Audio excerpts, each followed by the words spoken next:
The next speaker, okay, that I'll be calling here to discuss is, a very determined and hardworking, 24/7, round the clock available. Okay, he is a millennial. Okay, burned his bridges and put his full trust to this company. Do the work, put all his effort in this company, even to the slides. To the preparation of this event. Okay, our very own Jeno. Can we give him a round of applause? Hello. Uh, Thank you to our team elite, Pavo, Miss Aubrey Alvis. Sorry. Medyo gigilid lang ako kasi andito rin yung control. So,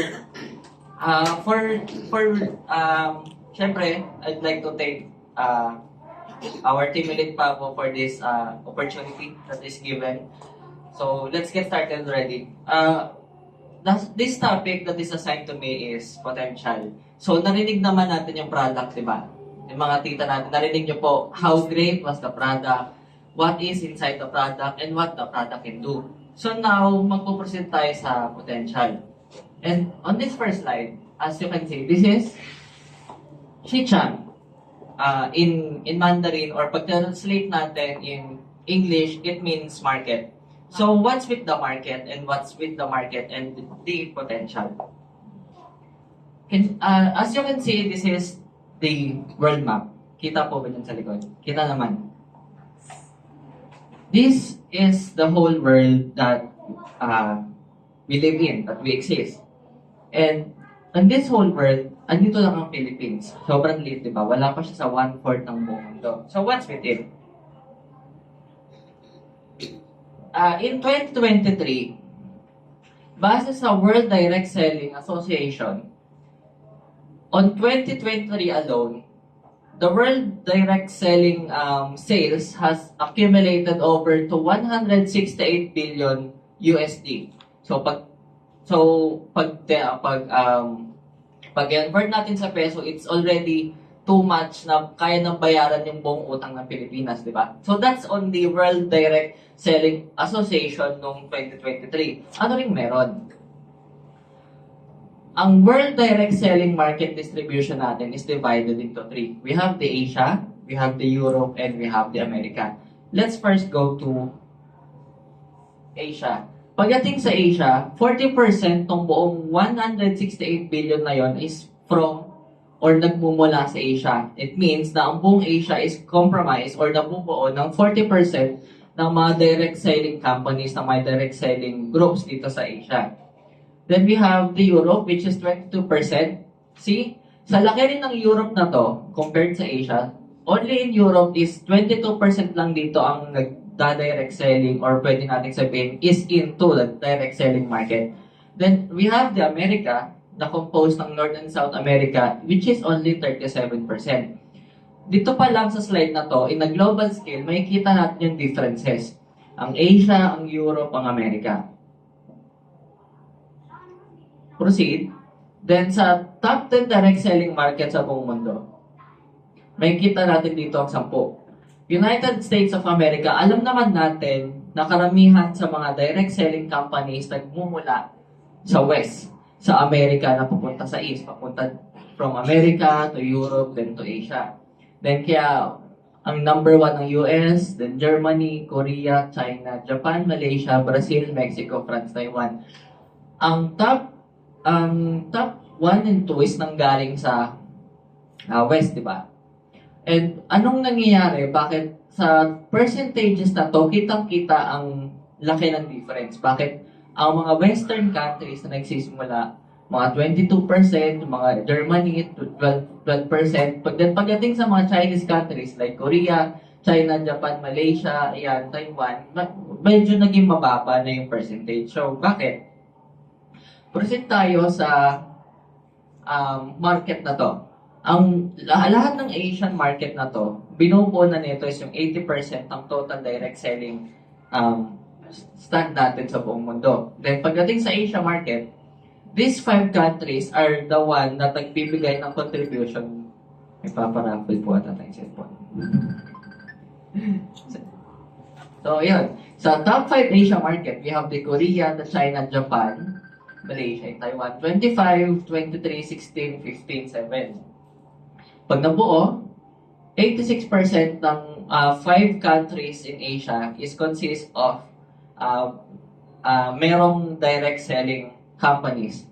So, yan. Yung Korea, China, Japan, Malaysia, and Taiwan. Then, pagdating sa Europe, we have Germany, France, Italy, United Kingdom, and Poland for 58, 14, 9, 3, 3. So, dito rin sa side na to, kitang-kita naman na masasabi na sa pagdating rin sa Europe, malaking percentage ng European countries ang hindi pa nare-reach ng gantong klaseng business, ng gantong klaseng opportunity. Kasi di ba, Germany itself is 58%. At alam naman natin, ng Europe has a lot of countries. So, ito pa lang, 87% hindi pa nasasakop or hindi pa nare-reach ang buong market ng Europe pagdating sa ganitong klaseng business. Then, sa pagdating sa United States, pagdating sa West, meron lang tayong US, Brazil, Mexico. Pagdating naman dito, still marami pang countries dyan na hindi nababanggit. May mga maliliit pa dyan. Hindi lang naman US, hindi lang naman Brazil, hindi lang Mexico ang nasa American market. So, marami pa tayong ma-reach. Marami pong pwedeng ma-reach. Marami pang potential out there. To proceed, ayan, 86%. Then this is the world. Ayan, di ba? Gaya na sinabi ko kanina, kadalasan ang mga ruta ng direct selling company is from America to Europe and to Asia na if napapansin natin, history and recorded base, yung mga ganitong klaseng pagpapatakbo, madalas nagsasara na. Isang example na natin yung Avon, then yung Tupperware. Then dito, sa Asia, let's talk about three-way na.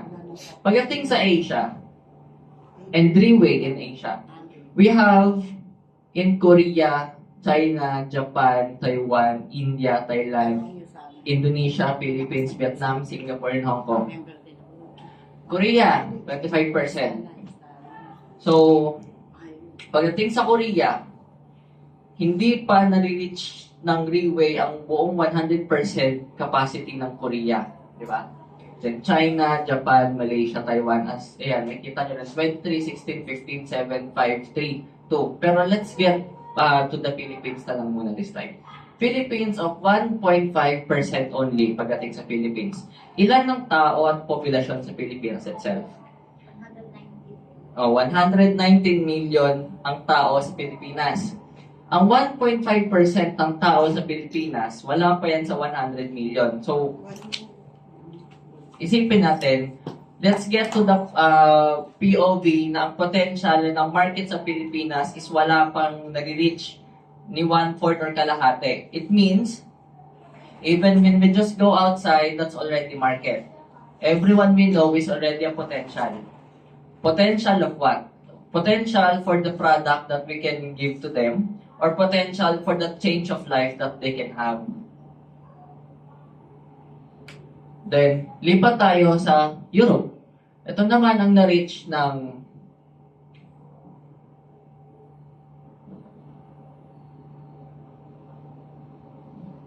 So, ayun. Proceed muna tayo dito. Ito ang isang klase ng seminar na ginagawa ng Riway. This was held in Kuala Lumpur, Malaysia. So, if i-estimate natin, yung ganyang kahabang lugar, ganyang kahabang venue is almost already, siguro thousands already, no? Siguro, let's say, 8,000 to 10,000 amount of people doing Riway in Kuala Lumpur, Malaysia, and is willing to learn more, to absorb, and to train themselves, equip themselves kung anong kailangan nila to reach out a bigger market and to start on their own. This was held naman in Bangkok, so I feel like naman may mga kilala dito tayo sa mga Asia, mga ganyan. Ito naman sa Bangkok, di ba? Again, sa dami ng tao na yan, sa laki ng venue, bukod sa dami ng tao, pwede rin natin isipin na how much does this company, how much does Riway value its people by giving this kind of events, by giving this kind of trainings just to keep them equipped, just to keep them prepared pagdating sa pag start ng sariling journey nila, sa pag-expand ng sariling journey nila. Then we also have this in leadership training seminar in Taipei, Taiwan. Then this was in Hong Kong. At ito yung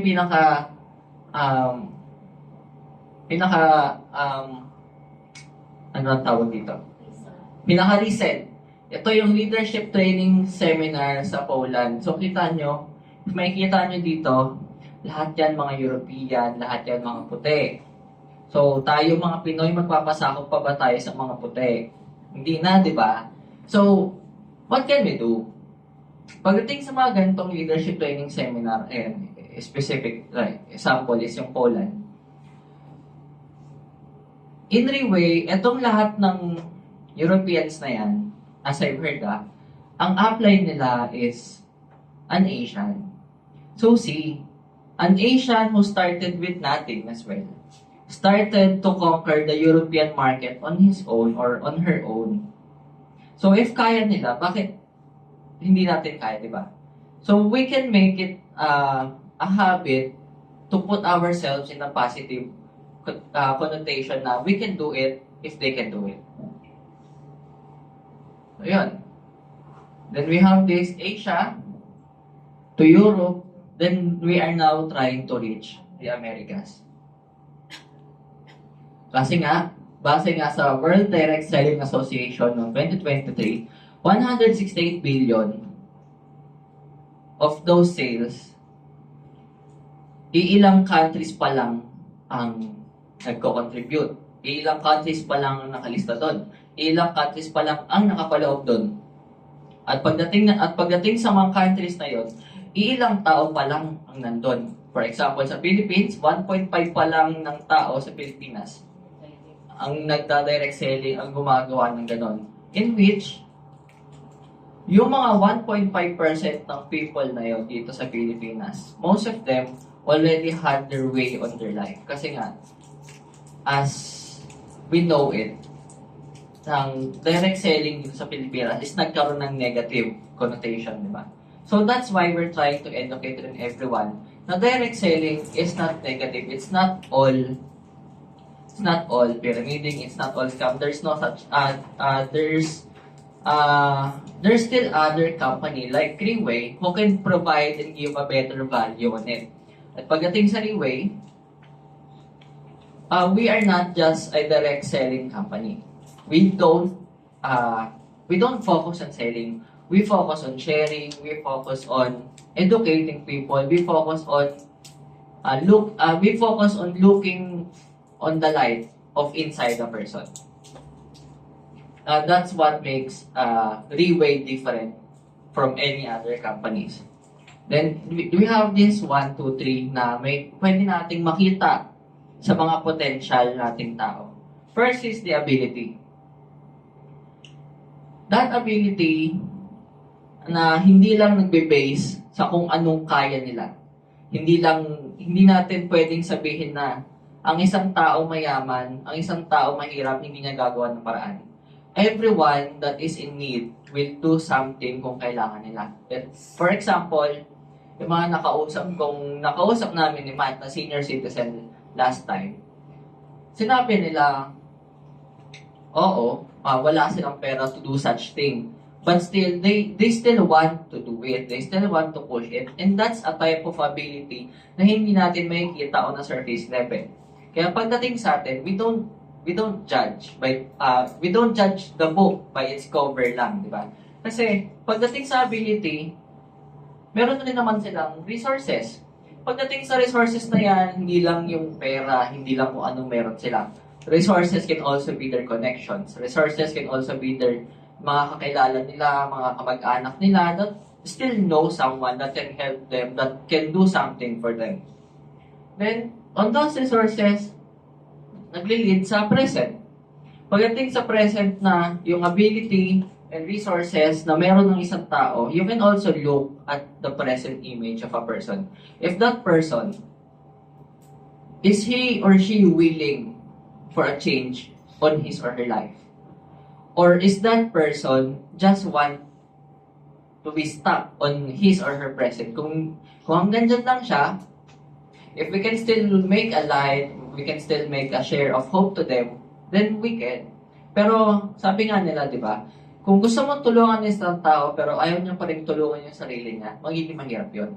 So pagdating sa potential, pwede natin siyang i-50-50 muna. Let's look for other people. Let's look for other person who is still or who might need still be needing us.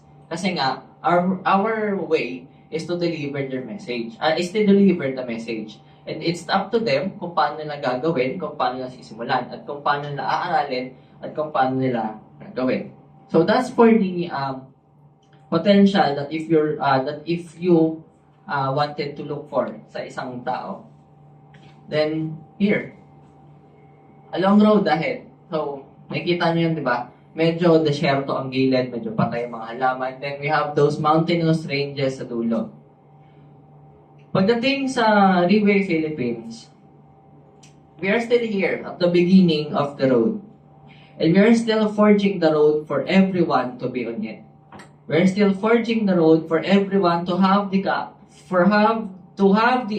ability and capability to do greater things and to have greater changes on their lives. So that's for the potential which we are trying to forge ahead. Thank you. Okay.